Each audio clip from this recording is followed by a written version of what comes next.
Good evening. This is the Elliott wave update for the NASDAQ 100 and the S&P 500 for Thursday, May the 2nd, 2024.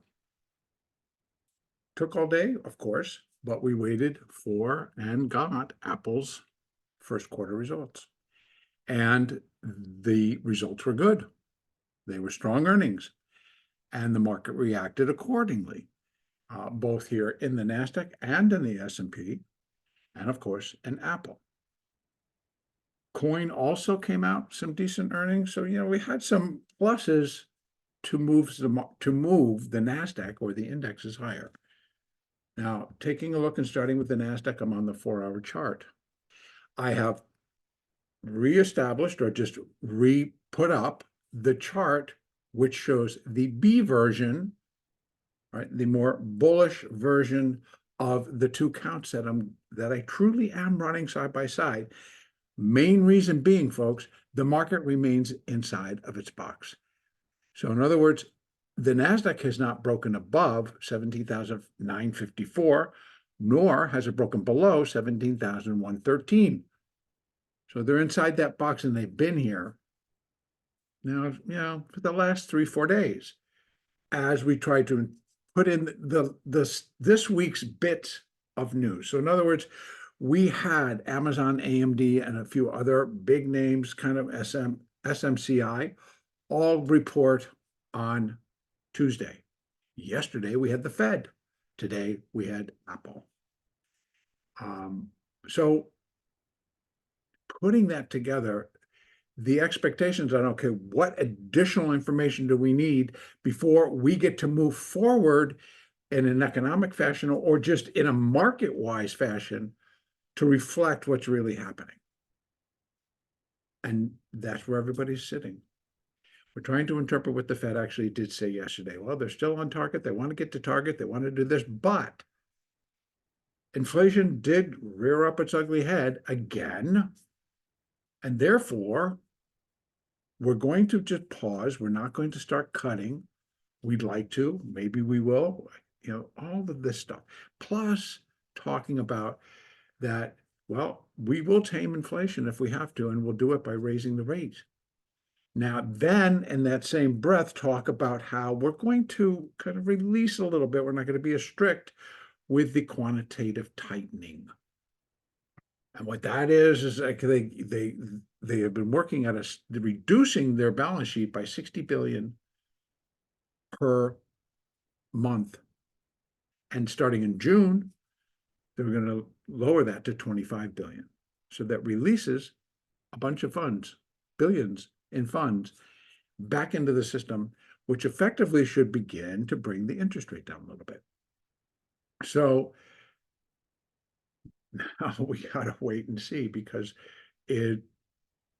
initially, as we saw yesterday, it had that. This is on the 4-hour chart. This is when they finally realized what that meant. They raced it up, and that high, 17,795, guess it, yeah, 793.95, has yet to be exceeded on Apple's good earnings. Because what happened here after that report, or after we went up and made that high yesterday, I guess the market began to embrace that Powell threw out a little bit of a negative. Said, yeah, we could raise. I made it probably from a question that was being asked. And bam, the market took back almost everything that it had gained the previous 45 minutes, and the next 45 that brought it way back down. And then today, we went up and we sold off, which I believe was nothing more than a monetization of calls or monetization of calls and or puts. Now, and that is where the market slightly broke below the low from yesterday. And that was a trend line that I said, if it really breaks through, it could get ugly to the downside. And then we're going to go, it should be a quick trip down to 17,113. That was what I said. And it stopped on a dime, came back, turned green, and just rallied without looking back. Now, both are still in play. They have to be, because to negate downside now, we need to break above this, which would then break above this. So it's 18,047.48. That's the actual level. Excuse me, 18,055. Above that negates downside for now, and suggests that we're just going to go up and finish in a minor fifth wave. All of the above that I have the other side puts here, and maybe get to 18,751 or as high as 9,146, maybe even higher. Now, what's left that could propel it to that? Because inflation is a problem, and that's a reality, folks, because that's what's happening to everybody in this country. Inflation takes a bit more out of our pocket. And then you see corporate's going to come for it, et cetera, et cetera. It's another story. Now, technically, if this is going to be a minor fifth wave up, I am really looking for it to diagonal, to wedge. Now, this could be an expanding. It hasn't made itself apparent yet, and truly hasn't even confirmed that it actually is in the up move. So I'm still waiting. And again, the confirmation comes from a break above 17,950. That's the high from April 29th. And that needs to be confirmed for upside. Downside would be confirmed, completely confirmed, by a break below 17,113. Then that negates the upside. Then it would be weighing heavily that the highs are in. But now that we've made a turn, we're still in the box, but the probability shifts a little bit towards the upside move. Because as I watch and I see, you'll see a sea of green. Stocks are still trading. NVIDIA's up next. Notice how NVIDIA switches and goes from basically trading around 858 to lower. Did rally up pretty good into the close today, but you can see it's adding another $5. Apple's earnings. Realizing they're a chip maker, but they're an AI chip maker, and the new ones are coming out, and there's great promise to this. But we have to understand that we got a Fed coming like, hi, we still have this problem with inflation. It rears up every once in a while, and it's rearing up in food and energy. So, two major ones. So again, conflicting signals all the way around. What can I expect for tomorrow? It is an expiration. Now, all week, remember, I've been talking about all the economic data has each day basically thrown out a piece of somebody's economic employment data. Non-farm payrolls comes out tomorrow. It is a Fed level report about unemployment rate and all that good stuff. And that comes out at 8:30 a.m. Eastern tomorrow. And undoubtedly, I believe it will have an effect. There'll be plenty of algorithms that are going to react in both directions to it. So we'll see. We add to that, and also it is an expiration. So, and likely with Apple's earnings now and the true ability for it to head towards 185, 190. I could just keep building on this, which would in turn throw that support or throw the momentum behind this push and to get above 17,950. And once that's in, then we've got these levels. And we're looking for a third wave. It would be equal to wave one at 18,235. That won't work. I'm usually looking for the third to be the longest and the strongest, which really brings us up to 18,370. which in line it would be 618 for the minor, and that kind of fits a little bit better for wave 3. Then we do a 4, and then we do a 5, and then we're hitting into levels that should coincide with making the new highs. Now, that's that particular one, and it continues to work its way this way. So obviously the angle is in favor of this going through at least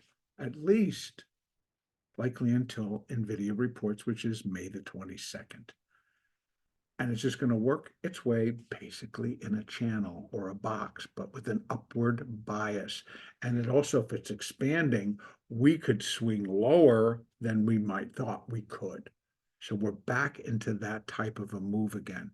And to be honest, the last time we had it was over here. And this was a pain. This was, oh, wow, okay, well, that was done. Okay, you remember. So if we go into it again in a fifth wave position, just 1 degree higher, then that's kind of the name of the game. Now, we cannot let go of or forget that if it starts to break down, first line of defense or first line to break is going to be today's, which was 17,386. We start breaking there, we have a little bit at 17,307. So our next step would be back down to 300-ish.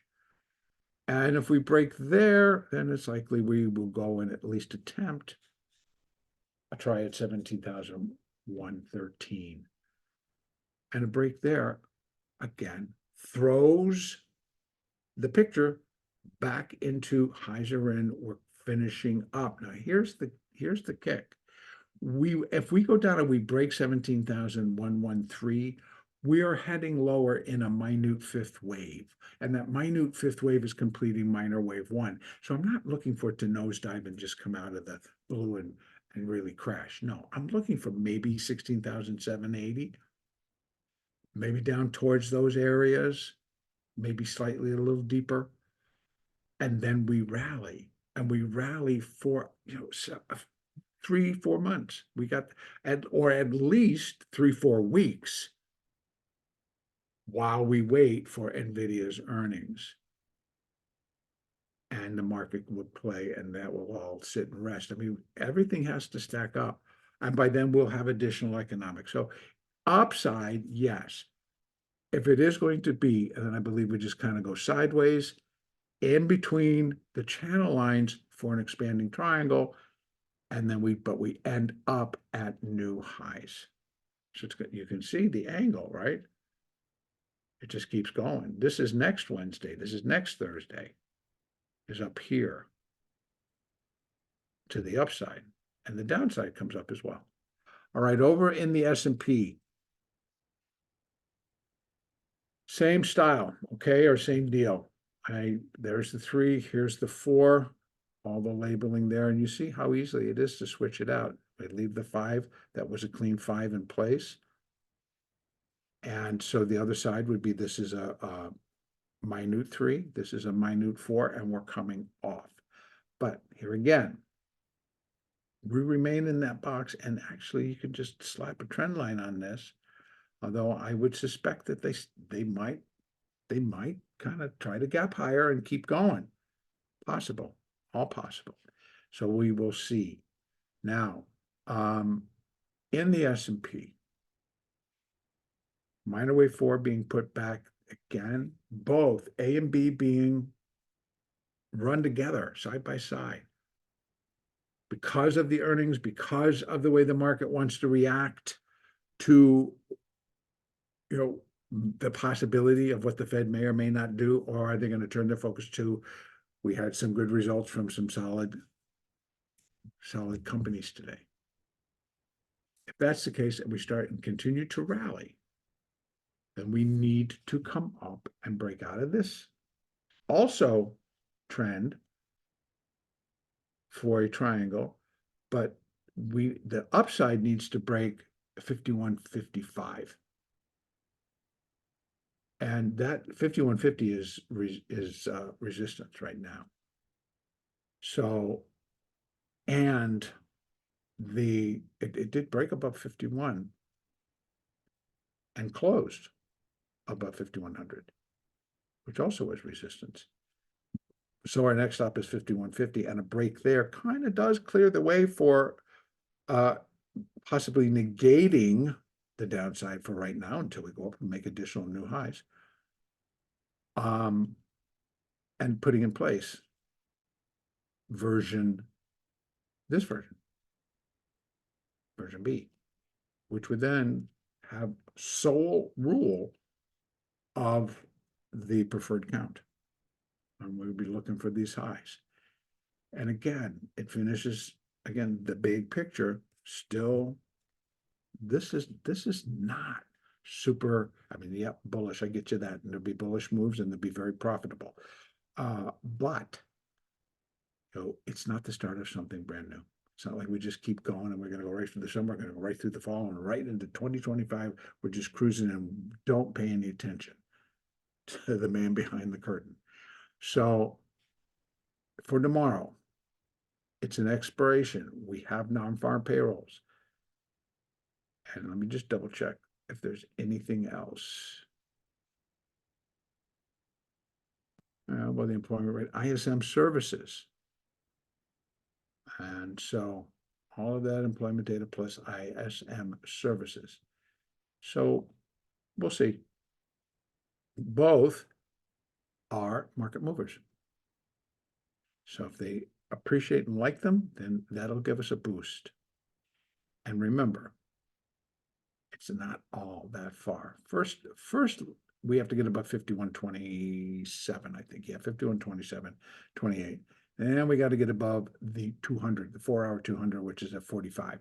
And we have 51 or 55, excuse me. So quite a bit. And at this angle, last but not least, 51.75, which is breaking the triangle, which we're looking for it to kind of stay in. But a third wave, I'd look for it to get up.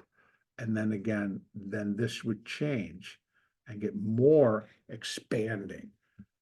Right now, it's here. So the boundary, if it breaks, we go to this level, maybe a little higher for wave 3, and this really gets expanding. All right. So moving averages, let me just slip over to the daily and we'll take a look at that.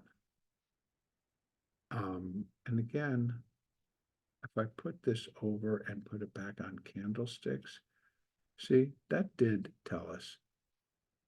And so overall, it's a bullish bar and it fits. And that's happening that also provided enough oomph. If we just go on a candlestick basis, that was an all in favor of the market doing that, even though it did come down, put a new low. They took it and they ran with it. So all good. Moving averages flat. Daily flat. 13 gone flat, 20 gone flat, 50 gone flat, 200 down below. And right now, the upper 30, if this whips and goes down, and with some force, these are lined up to do so. 50 on top, 20 just below, and 13 down below that. And then collectively, they drop and they go below the 200, and that's when you really, you know what hits the fan. So right now, neutral. They're flat. And that's going to be it. I'm going to leave it right there. The next Elliott wave update will be on Monday, May the 6th. And I will likely tomorrow, because I got a busy weekend, and likely tomorrow and a late afternoon, so early evening for people, I will put up the big picture update. All right. Have a great trading day tomorrow.